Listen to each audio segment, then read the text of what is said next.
In 1773, the British Parliament's Tea Act pushed American colonists over the edge from resistance to rebellion. In response to the British encroachments on American rights and customs, Americans created committees of correspondence to communicate with other communities. Actions in Massachusetts confirmed colonial fears of British plans for stricter control of the colonies. In 1773, the Tea Act prompted mobs in Philadelphia and New York to intimidate tea importers. On December 17th, 1773, Bostonians dumped a shipload of tea into the harbor. Soon, tea was destroyed in other cities as well. Britain punished Bostonians by passing the Intolerable Acts, or the Coercive Acts, that ended the community's self-rule.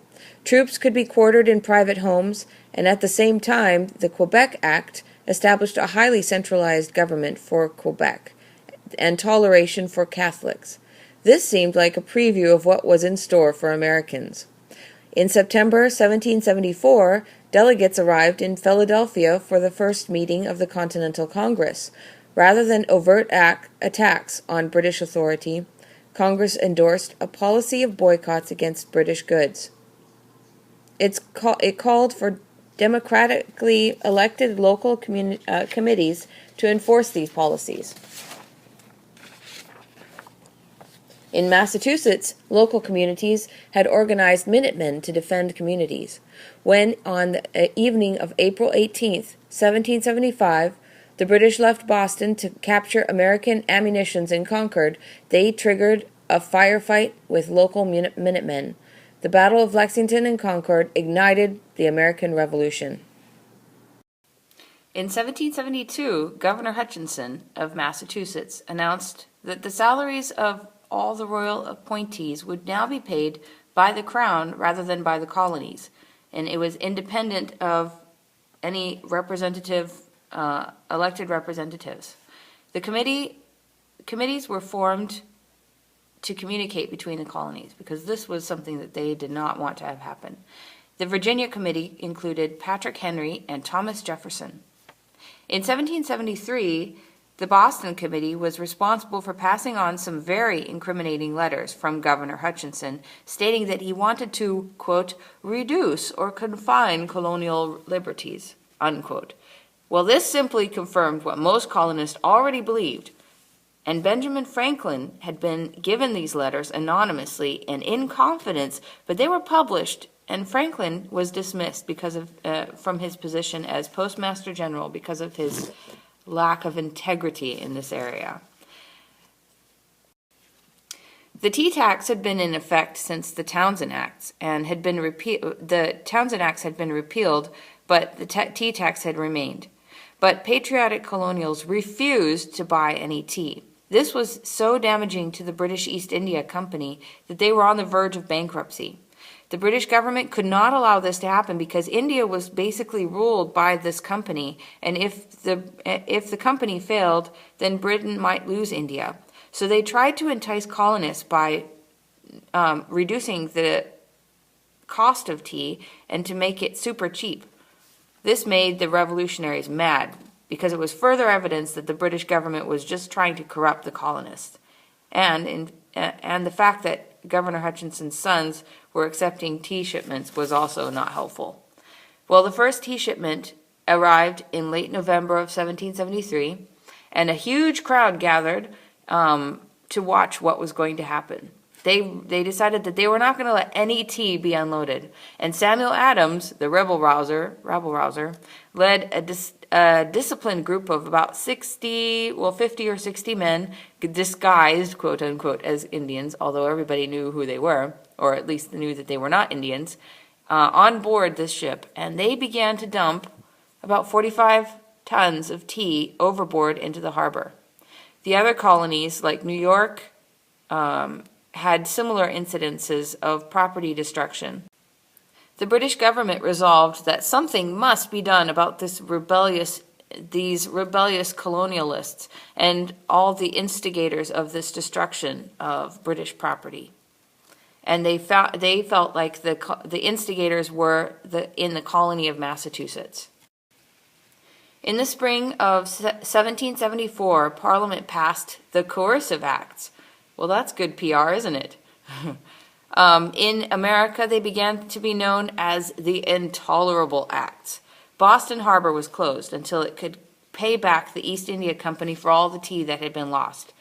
And they were no longer allowed to elect any of their assembly members. And all high officials would now be appointed by the king. Juries would not be selected by anybody other than the governor. And, the governor appointed sheriff. No more town meetings, because they were a hotbed of seditious activity. And they could have a town meeting only once a year. The agenda had to be approved by the governor, though. The government officials were safe from prosecution if they did, in carrying out their duties, if they did misdemeanors, that was okay. And anything that was a capital offense wouldn't be tried in the colonies, but would be tried in England. They also, the Parliament also enacted something called the Quartering Act, which basically made it legal to house troops in any public, at public expense. So they had troops living in taverns and even private homes. Basically, the Parliament was taking away all self-rule from Massachusetts. And then, to finally top it off, there was the Quebec Act. And this was basically a setting up of government in Quebec the way the Parliament envisioned the rest of the colonial governments to eventually be like. This new government in Quebec probably really freaked out the colonists because it was a government-appointed council and a government-appointed governor. There was religious tolerance of Catholics. Shocking. The colonists were so disturbed that they formed committees of correspondence. These committees were basically to keep the colonial governments apprised of the developments that and enable cooperation between colonies. The first continent was in 1774, and some of the notable people who came were Samuel and John Adams, Patrick Henry, George Washington, John Dickinson, John Jay, and others. These delegates, their main concern was to avoid war. They favored a policy of economic coercion, so things like the Non-Importation and Non-Consumption Acts. They encouraged the colonies to do this until the Parliament repealed the acts that they had implemented in 1763. This also prohibited the export of colonial goods to England or to other colonies. They also set up a spy system where the colonists would spy on one another to see who complied with this non-importation and non-consumption resolution that the First Continental Congress had created. They were trying to also suppress the Loyalist opinions. The First Continental Congress took over the functions of the local government. They formed a bridge between the old colonial administration and the new colonial administration. They were in charge of creating militias and court systems.